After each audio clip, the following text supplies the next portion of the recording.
Hi guys, sorry I'm about a minute late. Zoom calls today. I'm going live with Aarti Cooper, who is the founder of Idea Studio. I'm very excited because today we're talking all things content, ideas, content strategy, how to grow your brand and your brand content as well. So very excited to chat with her. I'll wait for her to come on. I hope you guys are doing well. And like I told you yesterday, I hope you're ready for our virtual showcase starting on the 1st of August on our Instagram at Networking Now India. So today we're chatting with Aarti. She's finally on. I'm just going to get her. We're talking about content strategy, ideas, content, how to build your brand. So let me get her on. And if you have any questions, you know what to do. Leave live.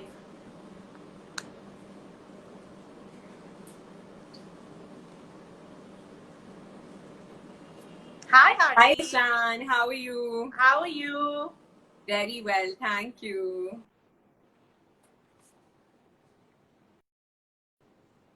And ready for our chat. Lovely. Sorry, I think one of us is having a little bit of dodgy internet, but I hope that it will be glitch free. I hope so too. Can you hear me? Yeah, I can hear you fine. Okay, great. So Aarti, good to have you here. And today we're talking, like I mentioned, all things content, all things content strategy, and really building your brand, which like you and I discussed on our call, that a lot of people don't realize that you need to start very early on. They always come to it much later, and then you're kind of like, I should have done this earlier. So today I'm going to pick your brain on that. But before I do, I want to start by asking you your background and how you founded Idea Studio. Wow. Okay. So for a very long time in my life, I've been associated with jewelry. Right out of college, I joined my family business, which was Jewelry Expo. But what that gave me is a fantastic chance to work with some of the largest blue chip retailers all over the world. So our clients were everybody from Walmart to JCPenney, Macy's, and in the UK, Ernest Jones and things like that. These are all really big brands and powerhouses that run their own retail stores. So it was a wonderful learning experience. Of course, I love all things jewelry. What girl doesn't? But it was also a wonderful learning experience from a dealing with institutional brands perspective. So that I did that for the longest time. And then I decided that, I wanted to kind of pursue my passion with branding and content writing and customer experience consulting. The Idea Studio also feel, that's what we do, customer experience consulting. And use all these learnings with international retailers and some Indian retailers and apply it to startups and younger businesses who need the guidance. So I quit jewelry after 13 years there, and I worked in the graphic design studio for about a year, and then founded the Idea Studio. Amazing. And it's such a good concept because I think everyone needs somebody to kind of handhold them through the process. I think that the minute you step out to do it on your own, yes, you can very initially, but I think after that, it's somewhere you do need help, and it's good to get someone like you to come on board and, give your ideas as well. Absolutely. I mean, I think, nowadays, Shan, to be honest with you, like you said, brands either get to customer experience and content writing very further down in their journey. They start with usually visuals and they say, Acha, we need to make a logo and we need to have this in place and things like that. But content is something, messaging for a brand is something that defines a brand's personality, its voice, its tone. And I like to use this analogy, but it's like a brand without content and customer experience is like a really good looking person with no personality. My God, yes. That's a lovely one. I like that. And personality is so important. So I think content gives the brand personality, and customer experience, basically, it's the how and the why of what you're trying to say, and how you say it. Yeah, absolutely. So, of course, the Idea Studio offers content writing, customer experience consulting. You said these are among the most important things brands and startups need to consider. Why is that? Why should they start early? So like I said, it's really, really important to sort of drive your narrative right from the beginning, right?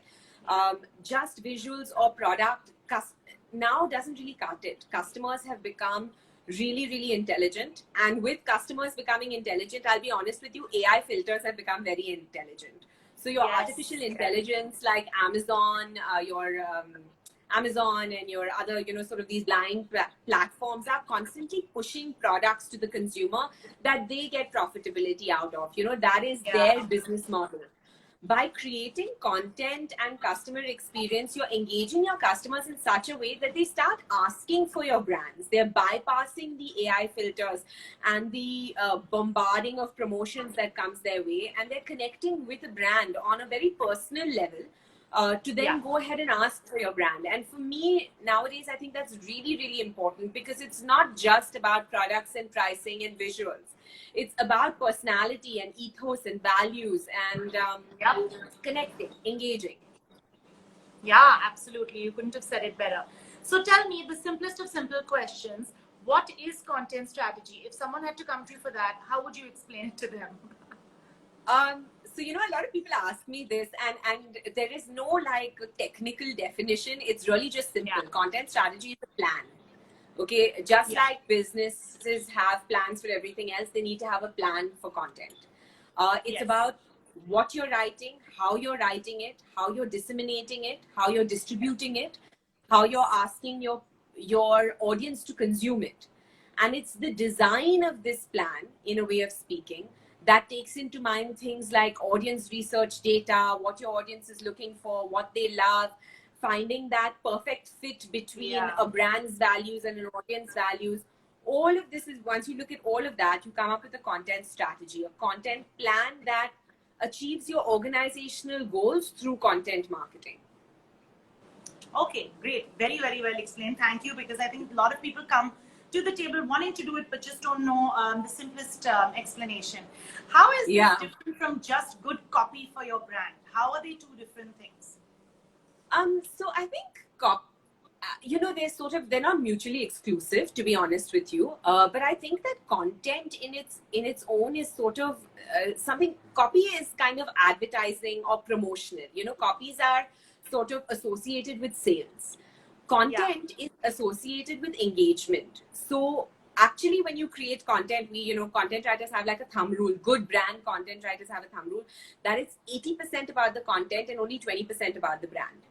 So when you're creating content, it is not with the end goal of selling or being promotional, like copywriting, for example, but it is with the idea of engaging the user and capturing the user and providing information and entertainment to the user that's separate from the brand's products. So for example, a really good example that I always give is Zomato is one of my favorite brands. And this is a really, really good story because they use the power of content to pivot their business, Absolutely. Absolutely. Yeah. So it started as a restaurant aggregator, as you know. And then it moved on to sort of, like reviews, user-generated reviews and things like that. And then the users were so hooked. They had an engaged audience. You could go out there to look for menus. You could go out there to look for restaurant reviews. And then they used that wonderful user base to pivot in these times, a couple of years ago, to a food delivery startup. And I think that was great because they garnered all that engagement using content, user-generated content, and then pivoted it to, something else. Another favorite example of mine is the Condé Nast Traveler magazine. I love it. It's my favorite travel magazine, right? Yes. Yeah. And they write travel content. But what do you do in a time like this when there's no traveling, for example, right? So how do you generate content as a travel magazine? And Condé Nast kind of took a stand that people have time for their passions, like cooking, drinking wine and whiskey and things like that. So they pivoted their content as well and kept their users engaged by saying, truths about whiskey or how to be a wine aficionado. Or they had these like top restaurateurs give examples of do-it-yourself meals at home, and things like that. So in my opinion, that's content, and that's different from copy, and that's good content, Yeah. Absolutely. You've given the best examples actually, because I really think it's the content that people have provided, especially in this time of being at home. If you really manage to keep people still following you and, manage to get eyeballs, I think that you're in a great space. Yeah. So tell me, what are the different types of content, the different kinds of content that exist, and how can one use, these different types to kind of get the best results? So basically, in terms of types of content, there's a lot of divisions, but the way that I kind of divide it in my mind is, for me, there's like three basic divisions. There's branded content, which means a brand pays for promotional content and, they create content, whether then that's on Instagram or anything else. There's user generated content, which is really, really important. Things like reviews, blogs, discussions, forums, things like that. So that's generated by the user. And there's so and of course in all of that you have articles, you have blogs. There's also owned content, which means the brand generates it themselves. And there's no right formula, Shan, for every business to choose from these kinds of content. It can be like some people do newsletters and annual reports, and others are suited for blogs and Instagram and things like that. So I don't think I can give a, like a winning formula, but what I can say is that it really depends on your brand goals. So for example, GoPro, right? It's one of my favorite branding and sort of content stories. Yeah. Now GoPro has very, very little branded content that they pay for through advertising. They have very little of their own content also. They don't put up so much GoPro content from their company. But 90% of their content, if you go to their Instagram, is user generated, right? So they've given everybody a GoPro camera. They've said, do your craziest tricks. They had that $1 million challenge, that they had. That if you give us an unedited video that's really, really cool, we'll give you $1 million. And they do it every year. So people are sending in videos. I mean, the user generated content on that is fantastic. They're sending in videos from all over the world using a GoPro camera. And even though I'm not a GoPro user, one of my goals in life is to go for a ski holiday with a GoPro on my helmet, to record what I'm doing.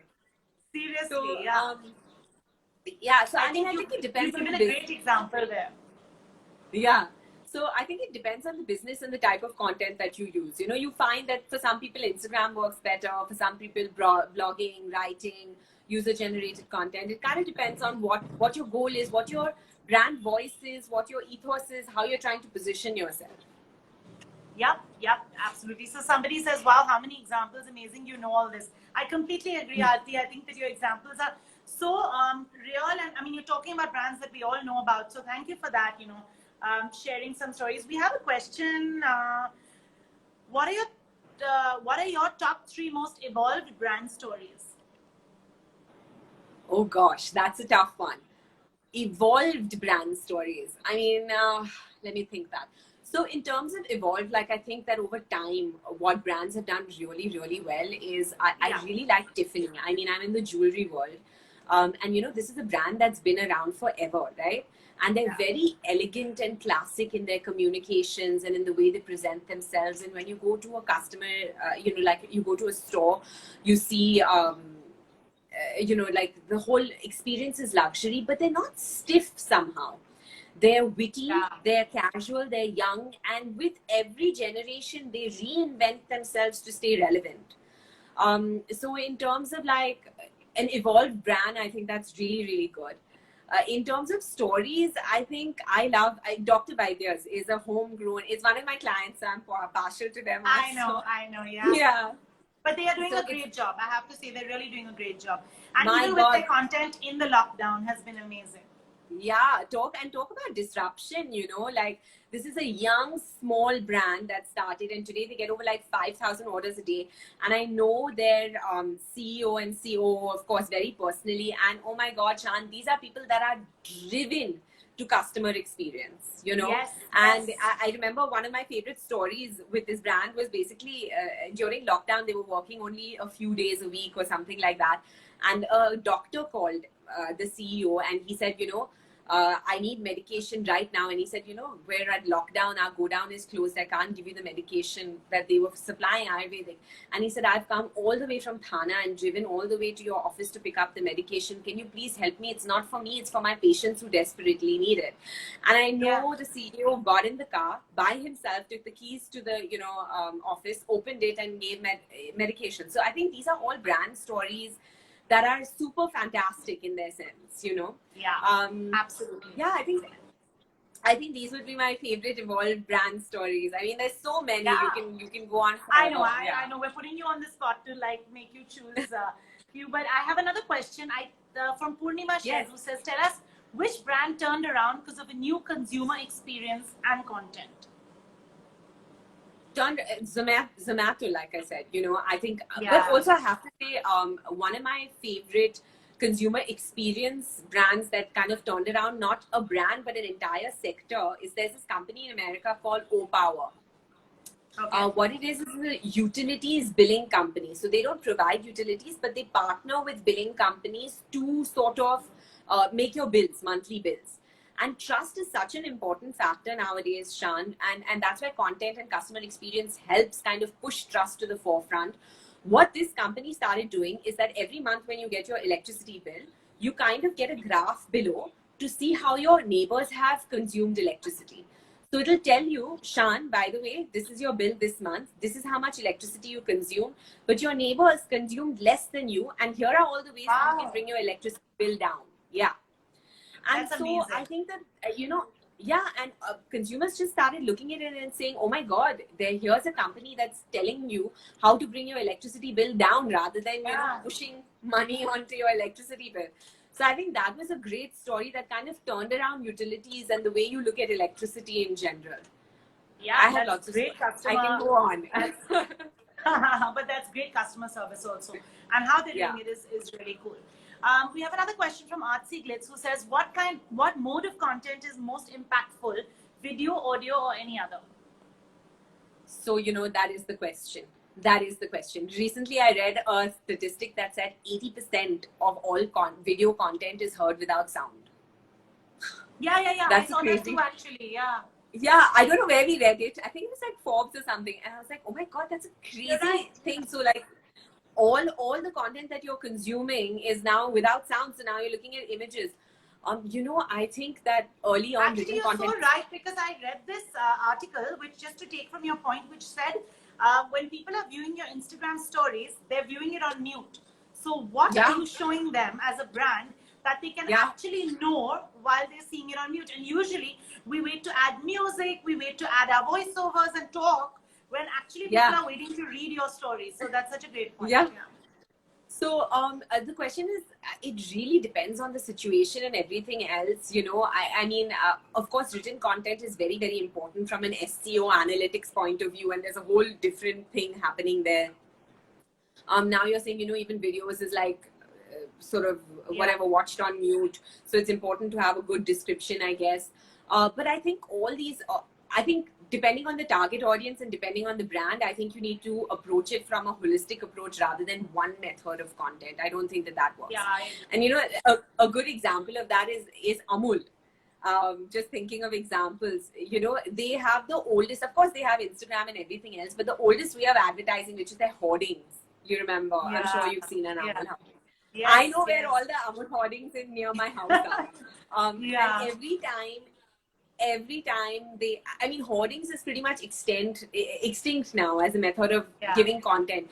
But every time there's something big that happens in the country, and they're so topical on their content, and they have like this fantastic ad that goes up, that every time there's something happening, I'm almost waiting to see what is it that Amul is doing and putting up there, So I think it really depends on the brand. So true. Very iconic brand which uses great content to publicize themselves.